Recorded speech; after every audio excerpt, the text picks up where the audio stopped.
निर्जराधिकार में जो गाथाएं चल रही हैं उसमें आचार्य प्रवर कुंद स्वामी कह रहे हैं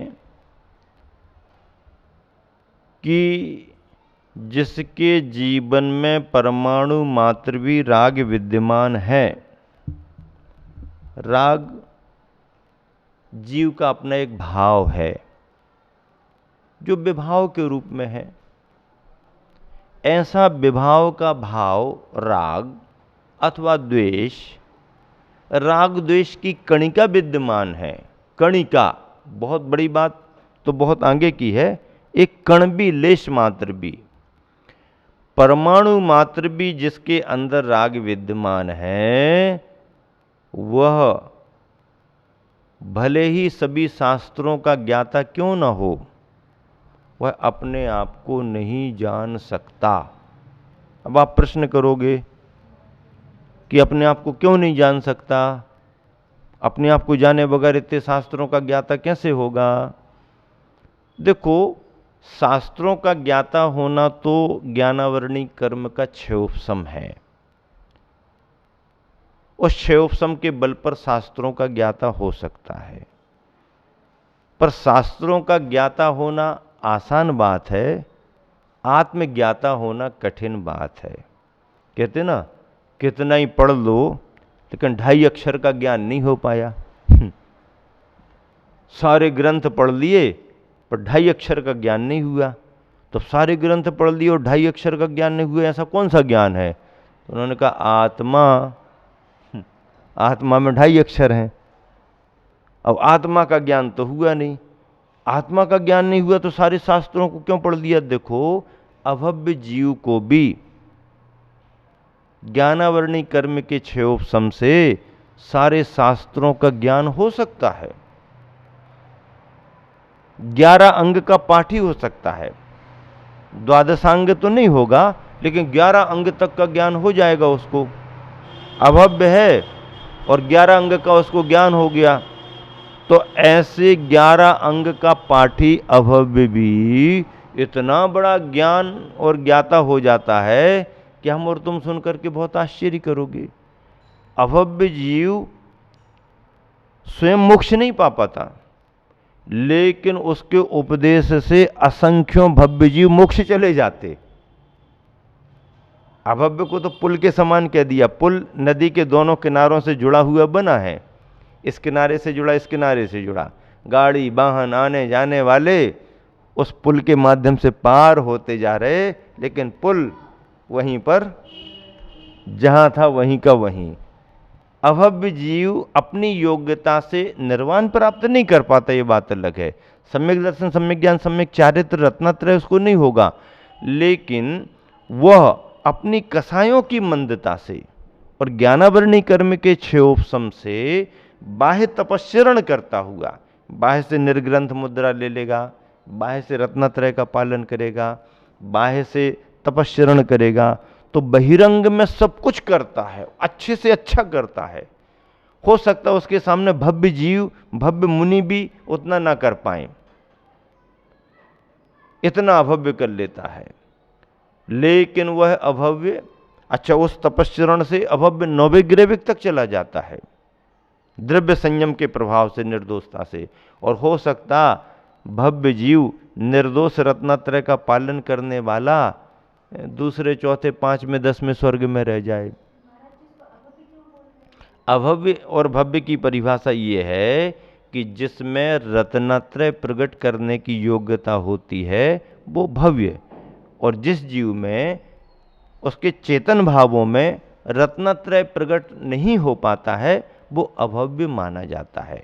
बाहर से वह मुद्रा ले सकता है, बाहर से रत्नत्रय का पालन जैसे किया जाता है कर लेगा, लेकिन अंतरंग के परिणाम जो उसके चेतना के होते हैं वो उसके उस रूप में नहीं बन पाते हैं, ये अभव्य भव्य के बन जाते हैं। यही भव्य और अभव्य में अंतर है। क्यों हो गया ऐसा अंतर? किसने कर दिया ऐसा अंतर? किसी ने किया नहीं। नाराज होकर के किसी ने किसी को अभव्य नहीं बनाया, प्रसन्न होकर के किसी ने किसी को भव्य नहीं बनाया। फिर कैसे हो गए? किसान मूंग के लिए खेत में बोता है, बोता क्या नहीं बोता? अभी बेहरा हाउस जाते ना, बाजू के खेतों में मूंग आ गई है, आ रही है, बड़े बड़े पत्ते लगे हैं, तो मूंग, दाना मूंग का गया, उसमें अंकुरन हुआ, सींचने वाला था, अंकुरन हुआ, पौधा बना, बहुत सारे दाने आ गए। अब जो बहुत सारे दाने आए हैं उनको यदि उबाला जाए तो पानी में उबलते भी हैं, और कुछ दाने ऐसे भी रहते हैं जो पानी में उबलते भी नहीं, उनको मिट्टी में डालो तो अंकुरित भी नहीं होते। अब वो दाना किसने बना दिया? वो दाना किसने बनाया? दाना तो मिट्टी में अंकुरित हुआ है, सींचने वाला था, उससे पौधा बना, उसमें बीज आए। अब बीजों में कुछ उगने वाले बीज हैं और कुछ नहीं उगने वाले बीज हैं। किसने बना दिए? स्वभाव से बने हैं वो, किसी ने बनाया नहीं। उनकी अपनी योग्यता वैसी रही कि वैसी उनकी परिणति है, किसी ने कुछ किया नहीं। हमारे यहाँ कोई ईश्वर कर्तृत्व बात तो है नहीं कि भगवान ने प्रसन्न होकर के भव्य बना दिया, नाराज होकर के अभव्य बना दिया, ऐसा नहीं। जैन दर्शन ऐसा नहीं, उनकी अपनी उपादानगत योग्यता है। तो सींचने वाले भी दाने और नहीं सींचने वाले भी, तो जो सींचने वाला है वो भव्य, जो नहीं सींचने वाला है वो अभव्य। दाने तो दाने ही हैं। ऐसे ही जीवों में भव्यत्व और अभव्यत्व पने की योग्यता स्वभावगत है, किसी ने उसे बनाया नहीं है। ऐसा अभव्य जीव भी बाहर से यह सब पालन करते हुए नवग्रैविक तक चला जाता है। भव्य हो सकता, उसका बहिरंग पुरुषार्थ उतना ना जागे और उतना तपस्रण वो ना कर पाए, तो नीचे ही किसी दूसरे स्वर्ग में, पांचवें स्वर्ग में अटक जाए, हो सकता है। लेकिन मोक्ष भव्य को ही मिलेगा, अभव्य को कभी मोक्ष नहीं मिलेगा। अभव्य का निमित्त पाकर के अनेक भव्य मोक्ष जा सकते हैं, पर अभव्य इसी संसार में बना रहता है। इसी बात को टीकाकार बहुत अच्छे से स्पष्ट कर रहे हैं। परमाणु मात्रम अपि रागादि नाम तो विद्यते यस्य हृदय स्फुटम सतु परमात्म तत्व ज्ञानाभावात शुद्ध बुद्ध एक स्वभावम परमात्मानम न जानाति न अनुभवति। कथम भूतो सर्वागम धरोपि सिद्धांत सिंधु पार गोपी, सिद्धांत सागर को पार करने वाला भी। ऐसा क्यों? ऐसा इसलिए कि वह स्वसंवेदन ज्ञान के बल से सहजानंद एक स्वभाव वाले शुद्धात्मा को नहीं जानता हुआ तथा भावना नहीं करता हुआ, वह शुद्धात्मा से भिन्न जो रागादि रूप अनात्मा को भी नहीं जानता हुआ, वह जीव जिसके अंदर राग की कणिका विद्यमान है, वह अपने शुद्ध स्वभाव को, आत्मा को नहीं जान पाता और जड़ पदार्थ अनात्मा के भेद को नहीं जान पाता। तो जब जीव और अजीव के स्वरूप को नहीं जानता तो सम्यक दृष्टि किस प्रकार हो सकता है? इस पर यह शंका हो सकती है कि जब रागी सम्यक दृष्टि नहीं हो सकता, अब आचार्य कुंद महाराज कह रहे कि रागी सम्यक दृष्टि नहीं हो सकता, तब क्या चतुर्थ व पंचम गुण स्थानवर्ती कुमार अवस्था के तीर्थंकर जो घर में हैं अभी, ऐसे तीर्थंकर भरत, सगर चक्रवर्ती, रामचंद्र व पांडवादि सम्यक दृष्टि नहीं होने चाहिए? फिर यदि सम्यक दृष्टि नहीं हो सकता है तो फिर ये सम्यक दृष्टि है या नहीं है? होना चाहिए इनको या नहीं होना चाहिए? क्योंकि उनके राग तो स्पष्ट ही होता है, असंयम अवस्था है। इसका उत्तर आचार्य देते हैं कि यह बात नहीं है, ऐसा निषेध नहीं कर रहे। मिथ्या दृष्टि की अपेक्षा से अल्पबंध होता है, क्योंकि मिथ्यात्वादि 43 प्रकृतियों का उनके बंध नहीं होता। इसलिए सराग सम्यक दृष्टि चतुर्थ गुणस्थानवर्ती जीवों के अनंतानुबंधी क्रोध, मान, माया, लोभ और मिथ्यात्व के उदय से होने वाली पाषाण रेखा के समान रागादि भावों का अभाव होता है। चौथे गुणस्थान में सम्यक दृष्टि को राग तो होता है, लेकिन अनंतानुबंधी कसाय संबंधी राग नहीं होता। अनंतानुबंधी कसाय संबंधी राग कैसा? पाषाण पर खींची गई लकीर के समान। मिटने को पाषाण मिट जाए तो मिट जाए, लेकिन खींची हुई लकीर नहीं मिटेगी। ये अनंतानुबंधी संबंधी क्रोध, मान, माया, लोभ का परिणाम है।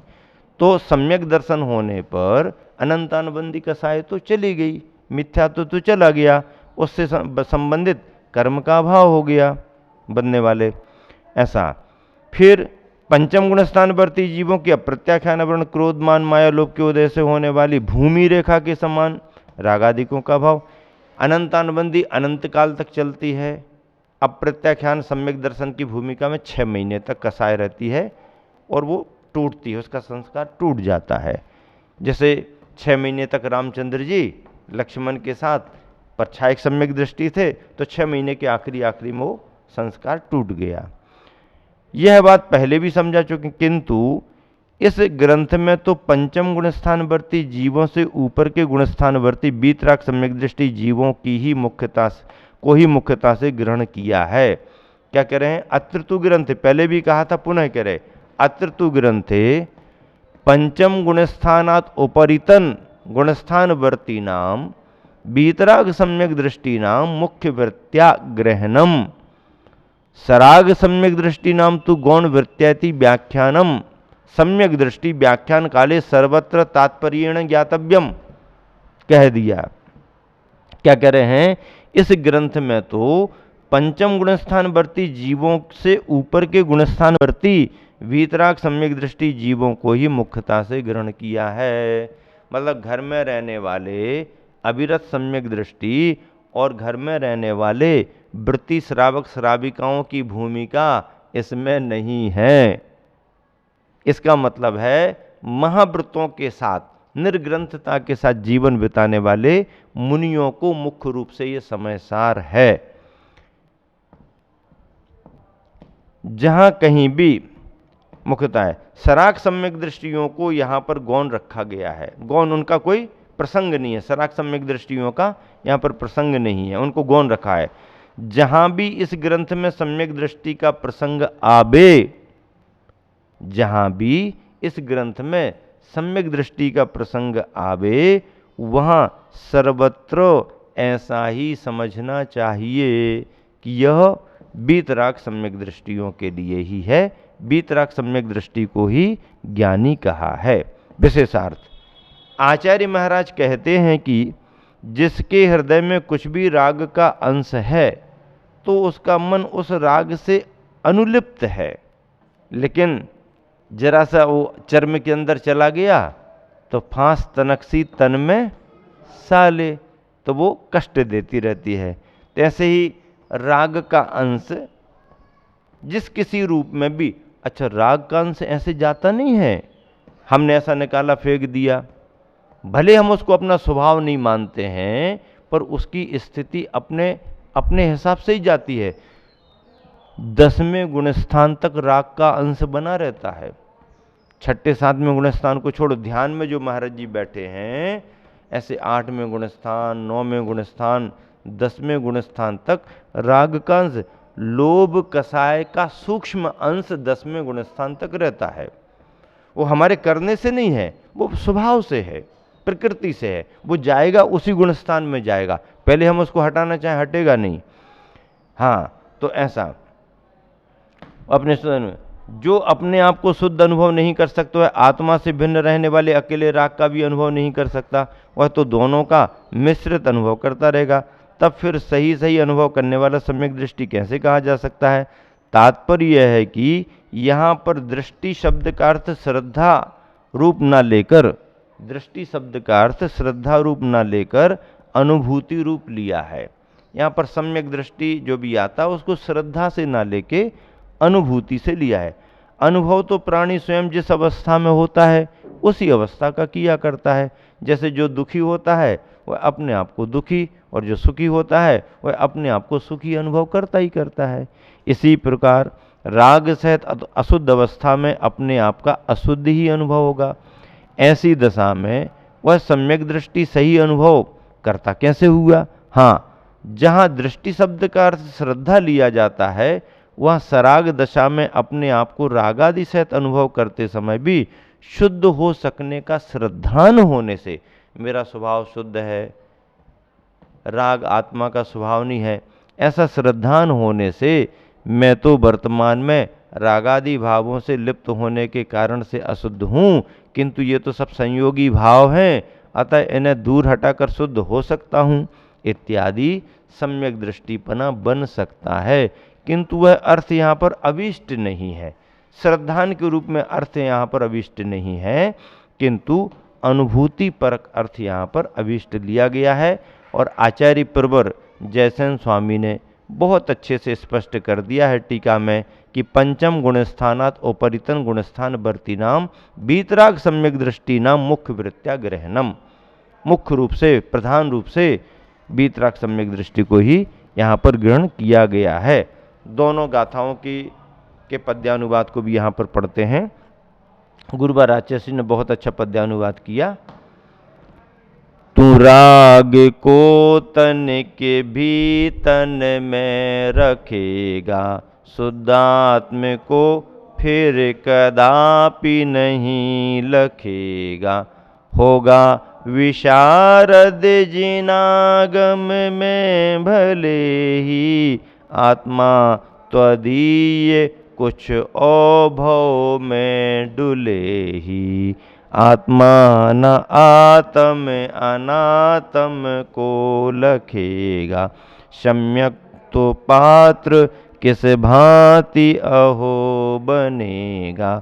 यो कुंद कुंद कहते बन बीत रागी, क्यों व्यर्थ दुख सहता तज राग रागी। इन दो गाथाओं के पद्यानुवाद में गुरुवर आचार्य श्री उसी भाव को आगे बढ़ा रहे हैं। तू राग को तनिक भी तन में रखेगा, शुद्धात्म को फिर कदापि नहीं लखेगा। होगा विशारद जिनागम में भले ही, जिनागम में भले ही विशारद हो जाए, लेकिन जब तक राग विद्यमान रहेगा तेरे को केवल ज्ञान नहीं होगा। और 10वें गुणस्थान की भूमिका जब तुम्हारी पार होगी तो छपक श्रेणी चढ़ करके घातिया कर्म नष्ट करके बीतराग छदमस्त हो करके अरहंत बन करके तुम्हारे लिए जिस तत्व पर श्रद्धान किया था, जिस तत्व का अनुभव किया, वह तत्व उन्हें साक्षात्कार होता है। और ऐसे साक्षात्कार के लिए रत्नत्रय के माध्यम से शुद्धोपयोग में शुद्ध आत्मा की अनुभूति करना जरूरी है। यही इस कथन का सार है महावीर भगवान की।